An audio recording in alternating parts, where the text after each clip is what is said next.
Welcome, everyone, to episode 14 of Just Joshing. I am your host, Joshua Pentelarusco.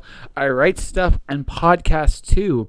Yes, episode 14. I know I just came off episode 85.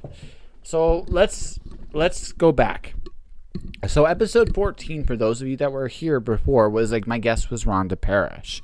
Rhonda's an editor, and she's also, coincidentally enough, my guest again today. But see, I was still playing with the podcasting thing, and episode 14 is my black mark on this whole show. I severely underestimated the acoustics of the room I was in, and as a result, the interview I had with Rhonda, while it is there-ish, you can't really hear it. And I felt really bad about that because Rhonda deserved a better shake than what I could give her there. It was a good learning experience, but yeah. So I've been waiting to do this for a long time. So I'm going to do this. So tonight, I'm going to go back. This is episode 14. And this is the proper episode 14. So Rhonda Parrish is an editor extraordinaire. She's also a writer extraordinaire, although not many people know her for that. She's actually quite good in that regard as well. She's working on a whole bunch of books as of right now. She's getting ready to edit her first Tesseracts book, and she's accepting submissions right now. She's also working on another one of her anthologies, which is one of her S's for Sirens, which made me laugh. She's doing a fire-based one based on mythical ifrits and demons and phoenixes and stuff like that. I'm debating about actually doing something for that. But yeah, it'll be good, and it's a good conversation. So enjoy this violation of the space-time continuum, and I'll be right back after these messages. Looking for my archived episodes of Just Joshing? You can do so on my YouTube channel, Joshua Pentelarusco, JOSHUAPANTALLERESCO. There you will find past episodes with guests like Susie Vidori, Ron Bender, Ella Beaumont, Colette Turner, Chadwick Ginther, and more. Check out my YouTube channel right now. So there we go. I have turned on the all amazing recording device because it's all powerful, all amazing and stuff. That's pretty impressive in the morning. Everything is all powerful. Yeah. Well, you know, it's just that's my thing. I take myself, as you can tell, if you listen to any of my podcasts, I take myself very seriously on them. And as such, I've known. Sorry? I've known it. I mean, the one with Nancy, I talked about a unicorn for 7 minutes. I mean, that's a very important topic, you know. That's huge, and that happened completely by accident. That was awesome. I think the last one that you and I did, I talked about CM Punk for 20 minutes. So yeah, except the last one kind of sucked because the room killed the conversation. There was a conversation. It was a good conversation. And I felt like such a horrible person, but it was a good lesson for me, too, because I had never recorded in a room with that bad acoustics before. So it was a great lesson. Unfortunately, you paid for it, and I have felt really bad about that ever since. Oh, don't be silly. I mean, stuff happens. It was a good conversation, even if it didn't get recorded super well. So I don't feel like it was time wasted or. Oh no, I don't feel it. I actually got to know you, and the beautiful thing about this podcast for me is I get to meet all these amazing people, and you included. And the thing of it, is, it's like it forces me to grow a backbone and say, "Hi, my name is Josh," and I actually say something beyond that, you know. By the way, you should be aware the recording device is on, so anything incriminating you want to say, well, it will be recorded, and if it's funny, it'll stay in there. So. All right then. You should know that I still am not fully caffeinated, so I'm not sure that I'll be wording well, but we'll see. It's okay. Literally, the spilling ink. One person's audio went down, and so the other guest went into an advertisement about his drink. It's like, okay, I'm pretty easygoing about this sort of thing, so don't worry about it. So, you are an editor, writer extraordinaire. So, what do you like? What do you prefer to see yourself as? An editor or a writer, or both, or neither? Or how do you see yourself? That's a tricky question.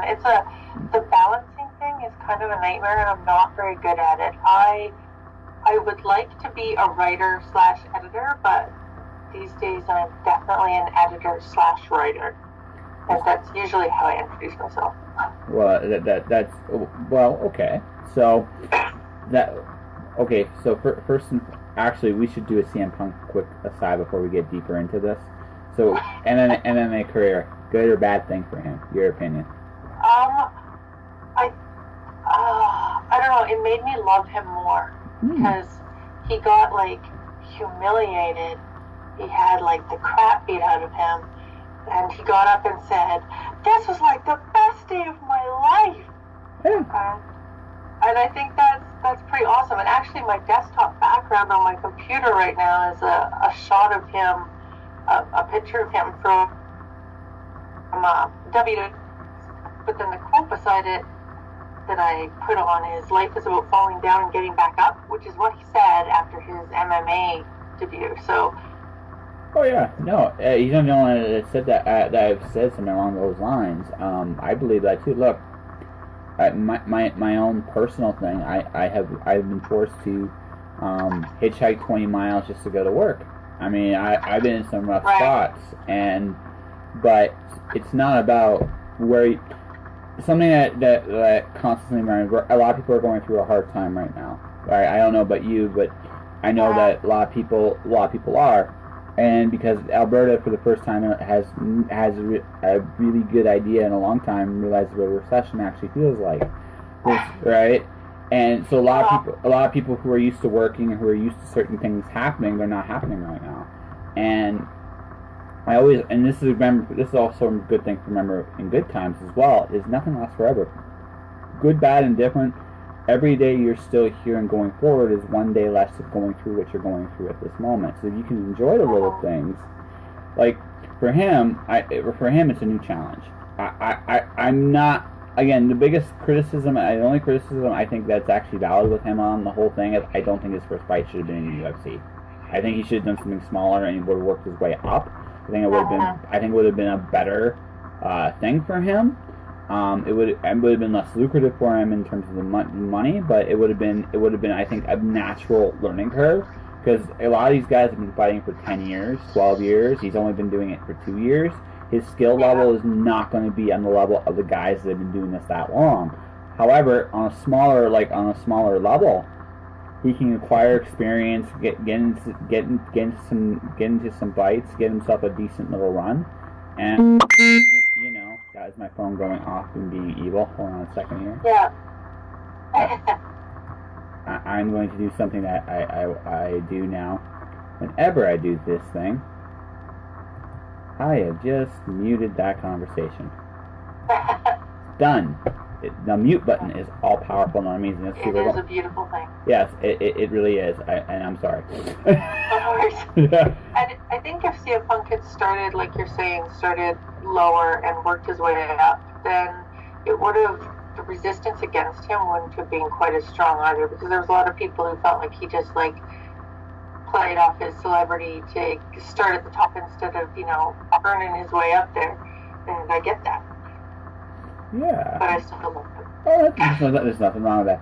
I don't know if I'd like him personally if I ever met him. But again, I might. Who knows? It's interesting. Some people I've met, I wasn't sure I liked them personally, and then I ended up getting along with them really, really well, surprisingly well.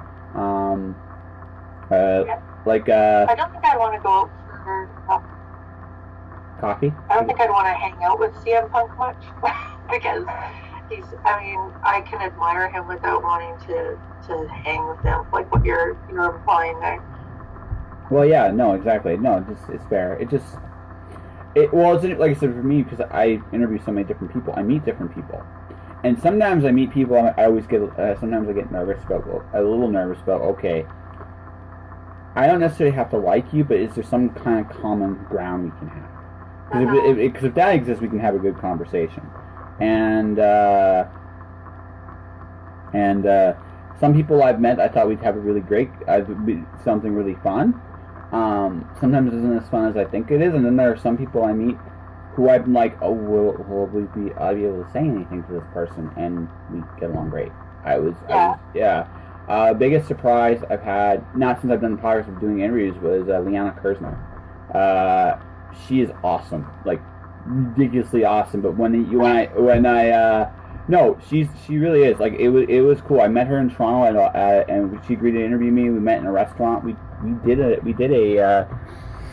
interview, and we talked for like 4 hours. And I don't think neither of us planned to do that. Neither of us. Right? It's just we got along well, right?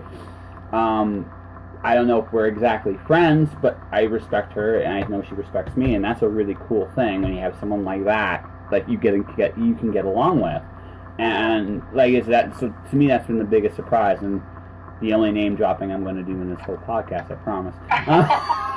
But no, it's just but no, like I mean, like a really talented, amazing woman, and I hope to interview her husband someday, because I'm kind of curious what he's going to be like. But he's actually the only person in Toronto I have yet to interview that I want to interview. Everybody else I've actually been able to interview. I've interviewed Rob, I've interviewed Liana, and I just want to interview Steve, otherwise known as Ed the Sock. And so I've done my Toronto hit list. So that's pretty much it. Well, that's pretty cool. You even like that you have the checklist. I think that's awesome. We all need people that you want to. Well, going back to what you said earlier about being editor-writer first, a lot of people think of me as just a podcaster. A lot of people forget the fact that I have 2 books to my name, and by the end of this year, it'll be 5 books. So busy here then. Sure, yeah. I'm almost on my 2nd book. The first book's already in. The 2nd book is almost done. I'm in the last 6th of the book, give or take. So then I get to do the extra bonus fun material, and I've already been sending some of that out to beta readers already, so it's hope that one was actually the first release, and I'm trying to get it done for May. So, yeah, fingers crossed and all that other wonderful fun stuff. But, and so, like, it just, like, I think this industry, like, you're an editor. I'm assuming you wrote first and then became an editor. Okay, so did you stumble into editing, or just out of curiosity? My ego carried me into editing. Your ego carried you? Okay. When I was starting out writing, I started out with baby steps. I didn't have the confidence to submit my stuff to the bigger markets, so I was submitting to smaller token payment kind of markets just to build some confidence to go for the bigger stuff. And a lot of those smaller markets were basically just WordPress blogs that were poorly designed and poorly maintained, and there'd be typos in the submission guidelines, and there was no actual editorial oversight. They just basically published whatever was sent to them, and I thought, I could do better. So that's how I opened up Nightblade, which I ran for, I guess, 8 years, which is like forever in internet time. And so I learned editing through trial and error and learning as I went. Oh, that's and then suddenly you just developed a reputation of being awesome. It just happened over time, and then because like Scott Burtness loves you, and I know that. I met him a few years back. I mean, he was talking about submitting stuff to you. That's when I think I first met you. Believe it or not. Are you going to be at When Words Collide this year? Always. Totally. I'm hoping to launch Equus at When Words Collide this year, so fingers crossed. Nice. We'll have to do some kind of evil book exchange at some point. It's like, here's my crazy book. Can I have one of yours? So, but no. So you got like a whole series of books, like, and they're based off like mythological monsters or creatures, I should say, for sure. Where did that come from? Like, what was the inspiration? That one you talk about the Magical Menagerie series, which is through World River Press. Yeah. And the first book in that series was Fae. And what happened is the anthology I edited just before that, it was called Metastasis. Okay. And it was about speculative cancer stories. Interesting. And I did it largely as a cathartic exercise after my mom died of cancer. So, and I wanted to do something, so I did this benefit anthology with Wolf Singer Publications to benefit the American Cancer Society. And the thing about doing an anthology about cancer, and I promise this is a tangent, but I'm coming back to the No. I am totally listening. So okay. So the thing about doing an anthology about cancer stories is that everybody has a cancer story, and not a fictional cancer story. Everybody has a real life cancer story. So in all of the submissions, and the stories, the fiction stories that were being sent to me were often had uplifting endings or hopeful. It's not a depressing anthology, but within those, the cover letters for those submissions, people would share their story, their real life cancer story, and that stuff gets depressing quickly. Oh, it can be, yeah. Personally, in my family, I do not have a cancer story. My dad is an alternative health and has helped people with cancer, so my point of view is a little different than most. But the amazing thing about people that do have any kind of debilitating disease is, by and large, most of the people that have those things, they still battle, and that's actually a really amazing thing. And I think I don't know always about the big victories, but there's a lot of small victories won when people go through those things, and it's not. It gives a guy like me no excuse, because I look at it like this: if someone's got this debilitating injury or injury, sickness, whatever, and they're still going forward with what they're doing, I have zero excuse not to go through with what I'm doing. I mean that honestly, they got way more. They have a more unbearable obstacle in life than I do. Mm-hmm. So why am I being such a wimp? So honestly. Say something like frequently. Yes. But after I finished Metastasis, I was like, I need a palate cleanser, and I need to do something light. I need to get as far away from cancer as I possibly can for my next project. And it just so happened that World River Press was opening up to novel submissions at that time. And I was like, and I had friends who published with them and liked them a lot. And I was like, okay, well, what can I send that would be appropriate for this? Like, what anthology idea can I come up with that would be appropriate for this market and would be light and not cancer-y? And so I was like, I know, I'll do fairies. As fairies, like Tinkerbell, right? They're like light and sparkle and fairy dust. And so I did like some research. Mostly my pitch was based on, what I knew about fairies from popular media and stories I'd read and whatever. Pitched the anthology. They loved it. They accepted it. The submissions started coming in. And I was like, oh my God, fairies are not light. Fairies are not light. Fairies are pretty dark creatures. Usually. Yeah, you get into the Fae, you're like, oh, they're mean people, right? I just read a fairy story, actually, not too long ago. Taya Van Diepen's series, book 2, Light Mist Over Eyes. I just finished that. Those fairies were mean. Just mean. Right? They have a totally different morality than we do. Yeah, well, actually, I like to think of it as practice amorality. They have a certain sense of honor, but morals is very questionable at best. Right? So they have a sense of honor because they have to, not because they want to, but they have to. Right? They're like spoiled children with undeniable power, run amok, and the only thing that's what they are. That's what I think of when I look at a Fae. I'm like, you can do anything you want, and nobody kicked your ass as a kid. That's what I see when I look at a Fae. It's like that's no one beat you. No one gave you that. Hey, I can do anything. Wham! No, right? No one did that. Instead, they just went off and did their own thing. But the only thing is, they're bound by the word, and so they have to have a sense of honor. But they're like lawyers, right? I'll follow the word to the letter, so be very careful what you actually say. Wink, wink, nudge, nudge. Oh, God. So, but, well, I mean, just to be fair, I've known some pretty good lawyers. oh, no, yeah, it's true. You know what? Just because you are a lawyer does not necessarily make you a horrible person. Actually, that's a very common misnomer. A lot of them are not. It's like anything else. There are good lawyers, there are bad lawyers, there are good accountants, there are bad accountants, there are good writers, there are bad writers. It doesn't matter. That all said, right?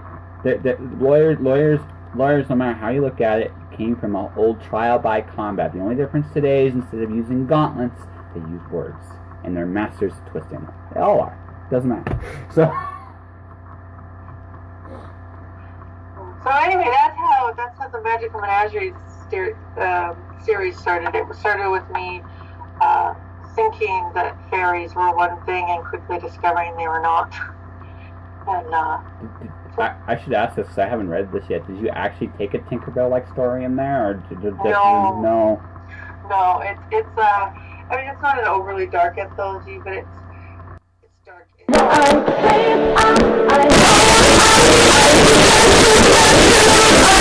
1 second.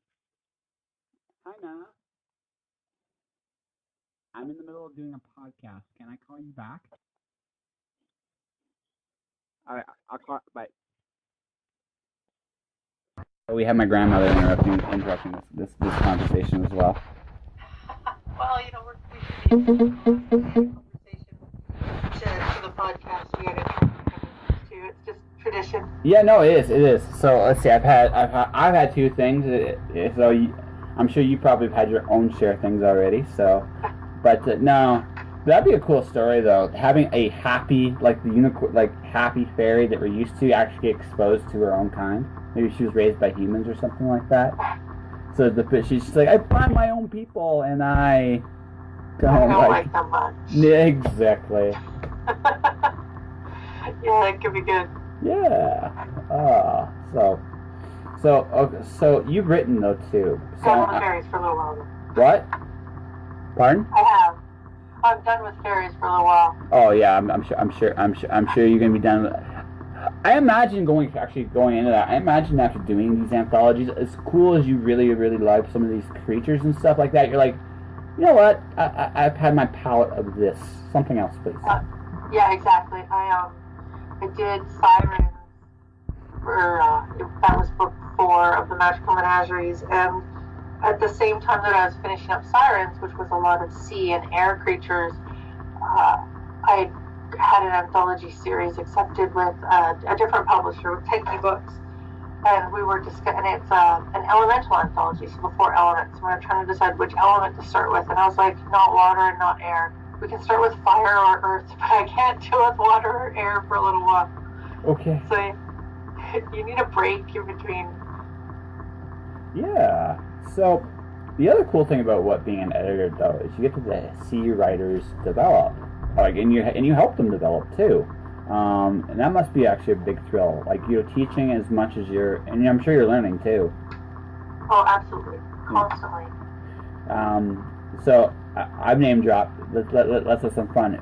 Anybody that you've edited in the last little while that's really impressed you? Everybody in Equus. And I know that sounds like a total cop-out because, well, the anthology's not out yet, so nobody can, check it. That's right. Table of contents is, nobody can look at the names, but that's the project that I was working on most recently, so it's the one that's forefront in my mind. And that was the hardest table of contents to put together because there were so many amazing stories. Trying to cut it down to the amount that I could fit into a book was a nightmare. And every single story in that anthology is awesome in its own way, and all of the authors who contributed have their own sets of different skills. That's really cool. So I'm gonna put you on the spot. Have you figured out which is gonna be the opening story yet? I haven't. Ooh. I know what the closing one is going to be, but I don't know what the opening one is yet. Okay. Do they know? Like, everybody know who's in it and who's not? The individual people know that they're in it, but they don't know everybody else who's in it. And I haven't got all the contracts back yet, so I have so I can't tease it out of you too much. Okay. No. Terrible, but congrats. I wish I'd come up with my idea for the unicorn thing, before the anthology was due, but that's okay. That's always how it works.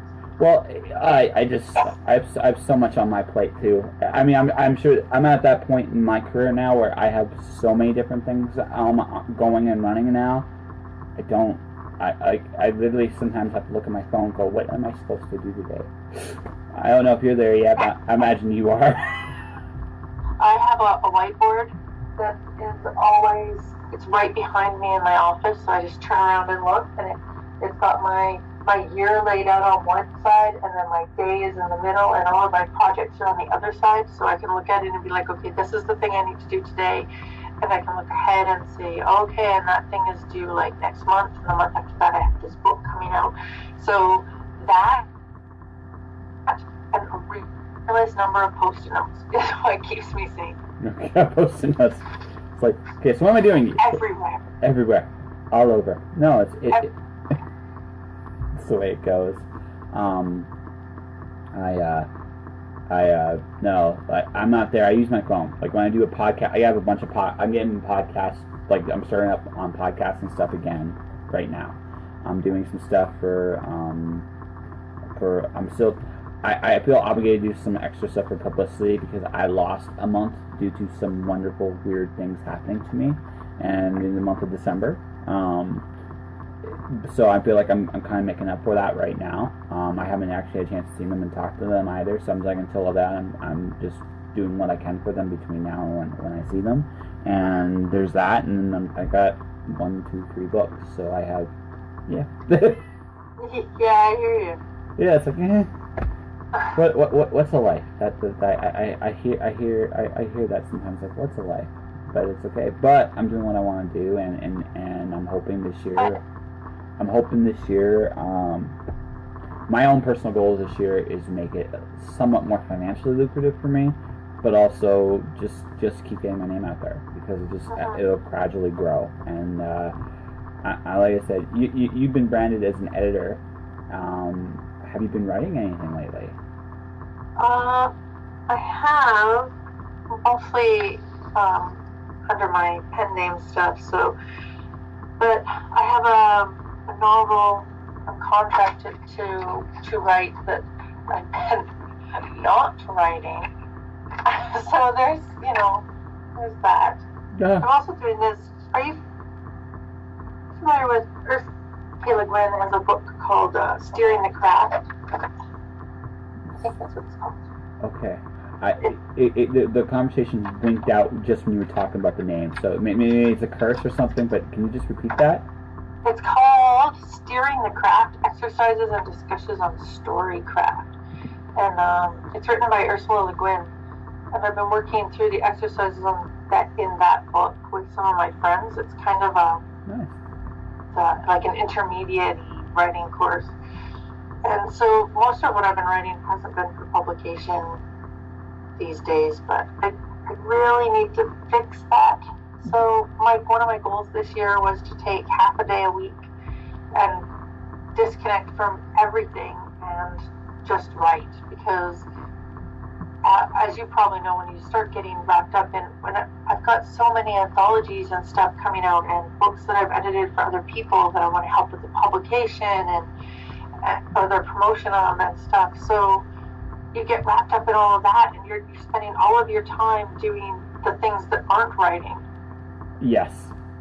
So I need to really mark out some time that is just writing time and guard it and make it happen. Yeah. Basically, you have to have this rule. The only time this gets interrupted is if it's a life or death situation, or it becomes a life and death situation. And then that way, the people bother you during that time.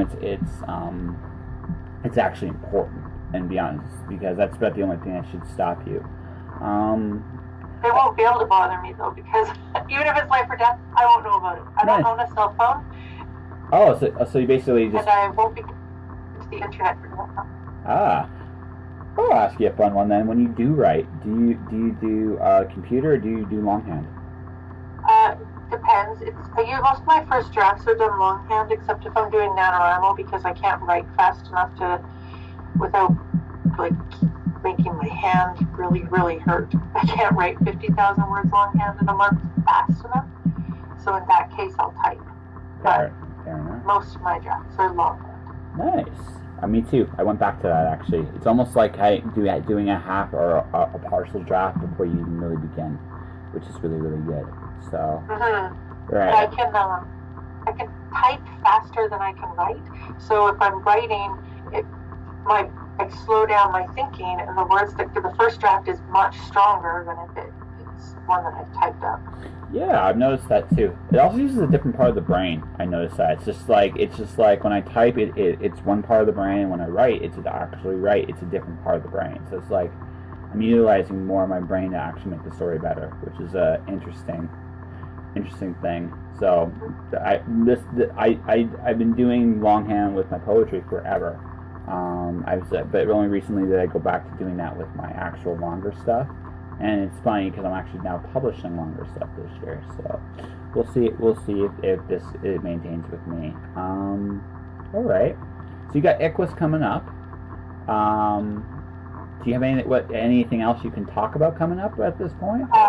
Dream Eater it's a book that was written by K. Bird Lincoln that I edited for Wilder Press, and it is an urban fantasy with non-traditional urban fantasy characters. So the main character is a Baku, which is like a dream eater in Japanese mythology, and the book is amazing.